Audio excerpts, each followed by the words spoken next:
Pengertian pers liberalian dan contohnya.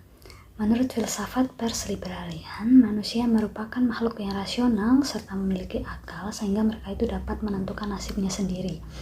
Dimana jika manusia itu dikekang dengan aturan, dengan hukum yang sangat ketat, mereka itu merasa kalau mereka itu tidak akan menjadi manusia yang lebih maju.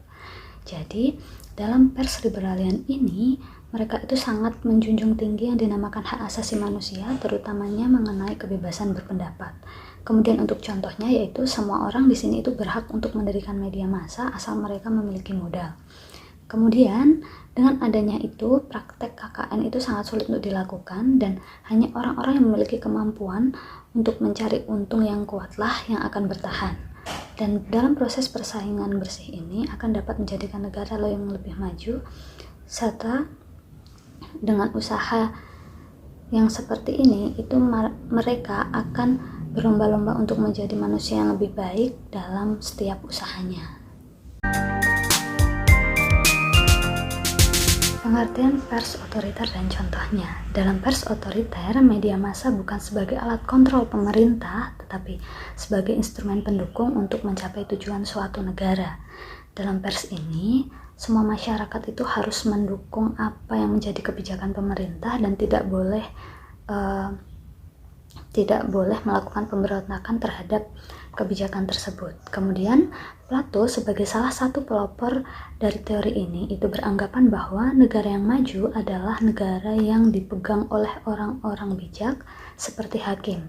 Karena jika menggunakan sistem demokrasi, beliau berpikir bahwa perpecahan itu akan sangat rentan terjadi sehingga tujuan negara akan susah untuk dicapai.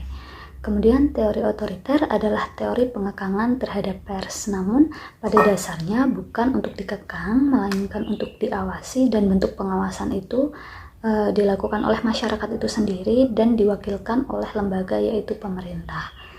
Kemudian untuk contohnya sendiri yaitu di mana kita itu sering diperalat oleh negara adidaya seperti Amerika Serikat, di mana mereka itu beranggapan bahwa pers bebas merupakan tanda bahwa sebuah negara itu merupakan negara maju. Namun pada praktiknya, adanya pers bebas ini akan sangat membahayakan atau akan sangat berdampak buruk terhadap negara tersebut.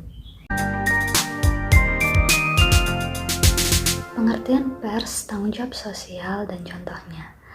Pers tanggung jawab sosial ini sebenarnya hampir mirip dengan pers liberalian, di mana dalam teori ini, pers mempunyai kebebasan dalam membuat berita dan informasi pada masyarakat, dan pers di sini itu boleh dimiliki oleh siapapun tanpa harus membutuhkan izin hak paten dari pemerintah.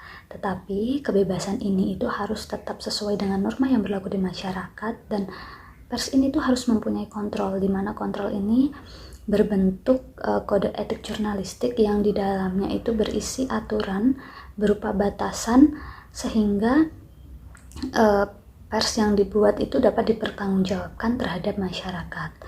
Dan untuk contohnya sendiri yaitu dalam teori ini masyarakat itu mempunyai hak untuk protes atau bahkan menghukum pers yang dianggap merugikan masyarakat dalam berita yang sudah mereka buat atau dalam pemberitaan sudah mereka buat.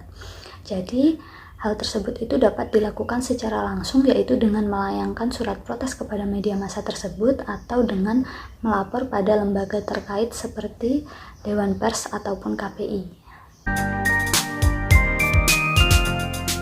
Pengertian pers Soviet komunis dan contohnya, di mana pers ini merupakan pers yang hampir sama dengan pers otoriter, di mana pers ini rakyat merupakan kekuasaan tertinggi dan mereka itu diwakilkan oleh organisasi yang dinamakan oleh partai. Pers ini juga sangat menjunjung tinggi kesejahteraan rakyat, mengingat rakyat merupakan kekuasaan tertinggi yang ada. Dan untuk contohnya sendiri yaitu pers Soviet komunis ini hadir untuk memperjuangkan nasib rakyat, terutama kaum proletar, dengan tujuan akhir adalah masyarakat tanpa kelas, sehingga di sini itu tidak terjadi kecemburuan sosial dan terjadi chaos masyarakat. Sistem pers yang ada di Indonesia, menurut saya sistem pers yang cocok untuk diterapkan di Indonesia yaitu adalah pers tanggung jawab sosial, di mana pers ini itu sangat selaras dengan undang-undang Dasar Negara Republik Indonesia yang mengatur tentang kebebasan berpendapat. Ini juga terdapat dalam Undang-Undang Nomor 40 Tahun 1999 tentang pers dan juga Undang-Undang Penyiaran hingga lembaga negara seperti Dewan Pers dan KPI. Selain itu juga karena di Indonesia itu masyarakatnya adalah masyarakat heterogen yang terdiri dari suku, ras, agama, dan golongan yang berbeda, sehingga sangat rawan sekali terjadi perpecahan. Sehingga teori ini itu sebenarnya hadir untuk menjadi penengah agar demokrasi di Indonesia itu dapat berjalan dengan lancar.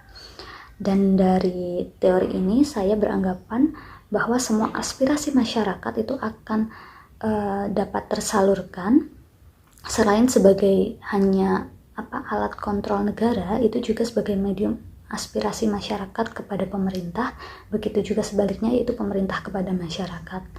Namun di Indonesia sendiri untuk prakteknya itu mereka menganut pers kuasa modal, di mana sebenarnya pers kuasa modal ini adalah di luar 4 kategori pers yang sudah disebutkan di atas, di mana kalau di Indonesia itu siapapun yang memiliki kuasa dan modal, mereka itu bisa menggunakan kebijakan persnya itu semaunya sendiri, seperti itu.